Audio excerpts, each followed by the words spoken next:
Assalamu alaikum everyone, my name's Farah Halaby and I'm a professional Muslim and life coach, and today I'd like to ask you a question. As always, I'm a bit of a lazy Parker, but why is it, or actually do you find yourself putting forward all the things you can't do, or all the things you're not good at, or all your flaws or potential faults first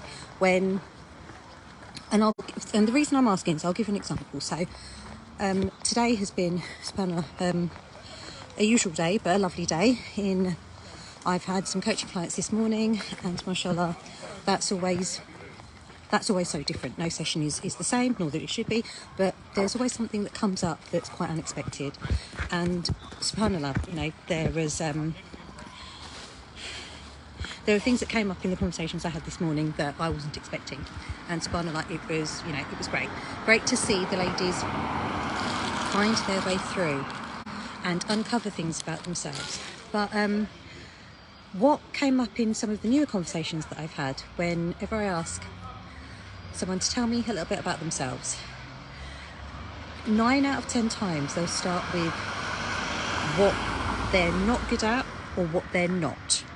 Or they'll tell me about, their children or their work or their husband, or they'll tell me about other stuff. And I find it sometimes it's really difficult for them to actually tell me about themselves, because for a lot of them, they're not used to thinking about themselves in a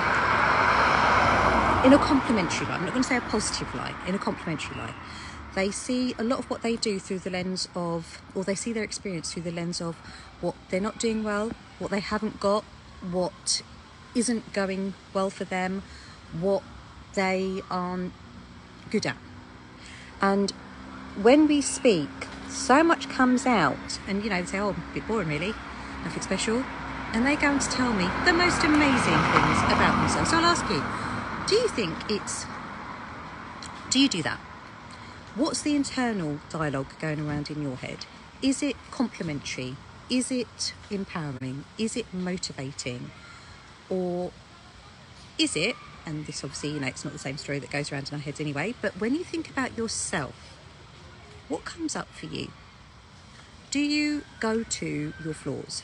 Do you go to what's not going right for you? Do you go to the things that aren't going well?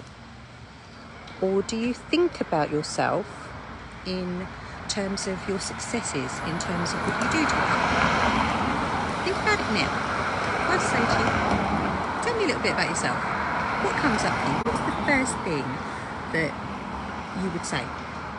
It's not like we go around asking people to tell us about themselves. Usually in the conversations we have, it's either with someone that we know generally, or there's a purpose for it, an interaction. But there's very few chances,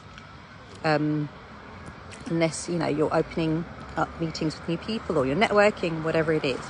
But generally, if you were to introduce yourself, how would you do it? What story percolates in your mind about yourself?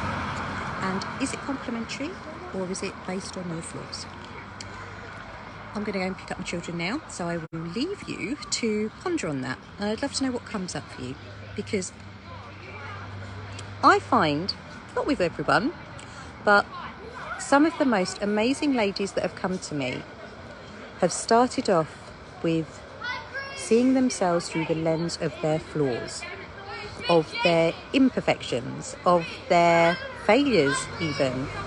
And when we really dig deep, and to be fair, we don't have to dig that deep, but when we uncover the layers of where that's come from, this, nothing special about me and boring, uncovers gems, uncovers awesome, uncovers amazing. The real, because Allah subhanahu wa ta'ala didn't create us boring or nothing special. We are super special because He chose us to be here. So I'll ask you, tell me about yourself, and how's it feel to tell me about yourself? What comes up for you? I'd love to know. If you don't want to put it in the comments, that's fine. Pop us a private message, or even if you don't, just reflect upon it and see what does come up for you. Either way, I'd love to know. And if you fancy telling me, great. And if you don't, that's all right too. But for now, as always, I pray that you are safe, well, happy and healthy. And inshallah, I'll pop on for another little conversation another time. But for now, take care. Assalamu alaikum.